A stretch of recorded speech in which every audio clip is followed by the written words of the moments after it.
সারাদিন রোজা রাখার কারণে অনেকের শারীরিক দুর্বলতা বেড়ে যায়। এই দুর্বলতা কাটাতে এবং দ্রুত স্বাস্থ্যবান হতে রাসূল সাল্লাল্লাহু আলাইহি ওয়াসাল্লাম কিছু পরামর্শ দিয়েছেন। যে প্রক্রিয়ায় খাবার খেলে শারীরিক দুর্বলতা দ্রুত দূর হয়ে যায়, তা নিয়ে বিস্তারিত দেখুন শেখ তাসফিয়া করিমের ডেস্ক রিপোর্টে।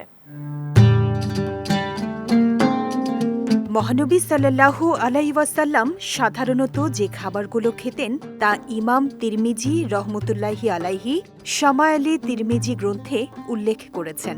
এই খাবারগুলোর মধ্যে উল্লেখযোগ্য হল বার্লির রুটি, গোশতের ঝোলে রুটি মেশানো বিশেষ খাবার সারিদ, খেজুর, শসা, দই, জমজমের পানি, তরমুজ, সিরকা, লাউ, মিষ্টান্ন, মধু, খরগোশের গোশত, মোরগ, খাসির পায়া ও সামুদ্রিক মাছ। এসব খাবার শরীরের জন্য বেশ উপকারী। রমজানে মহানবী সাল্লাল্লাহু আলাইহি ওয়াসাল্লাম সাহরি ও ইফতারের জন্য আলাদা কোনো খাবারের আয়োজন করতেন না। স্বাভাবিক সময়ে যে খাবারগুলো খেতেন, রমজানের সাহরি ও ইফতারেও তাই খেতেন। তবে বিভিন্ন হাদিসে খেজুর দিয়ে সাহরি ও ইফতার করার কথা পাওয়া যায়। খেজুর দিয়ে সাহরি খাওয়াকে সেরা সাহরি বলেছেন মহানবী সাল্লাল্লাহু আলাইহি ওয়াসাল্লাম।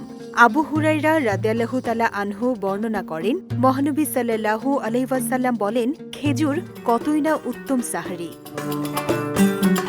ইফতারও মহানবী সাল্লাল্লাহু আলাইহি ওয়াসাল্লাম খেজুর দিয়ে করতে পছন্দ করতেন।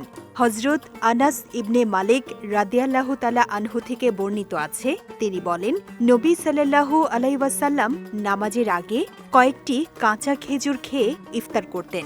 যদি কাঁচা খেজুর না থাকতো তাহলে শুকনো খেজুর দিয়ে, যদি শুকনো খেজুরও না থাকতো তাহলে কয়েক ঢোক পানি দিয়ে।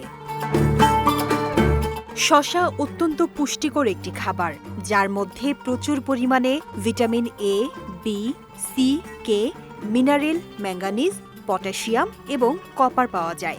এছাড়াও শসায় রয়েছে অ্যান্টিঅক্সিডেন্ট, যা শরীরের বিভিন্ন রোগের বিরুদ্ধে প্রতিরোধ গড়ে তোলে। আব্দুল্লাহ ইবনে জাফর রাদিয়াল্লাহু তাআলা আনহু থেকে বর্ণিত, আমি রাসূল সাল্লাল্লাহু আলাইহি ওয়াসাল্লামকে শসার সঙ্গে রাতাব খেতে দেখেছি।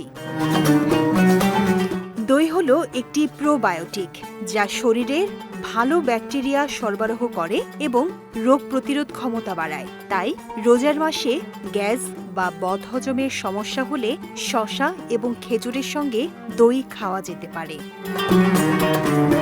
এভাবে রাসূল পাক সাল্লাল্লাহু আলাইহি ওয়াসাল্লামের খাদ্যাভ্যাস আয়ত্তে আনার মাধ্যমে সহজেই রমজানে দুর্বলতা ও ক্লান্তিবোধ কাটানো যায়। শেখ তাসফিয়া করিম, বিজয় টিভি নিউজ ডেস্ক।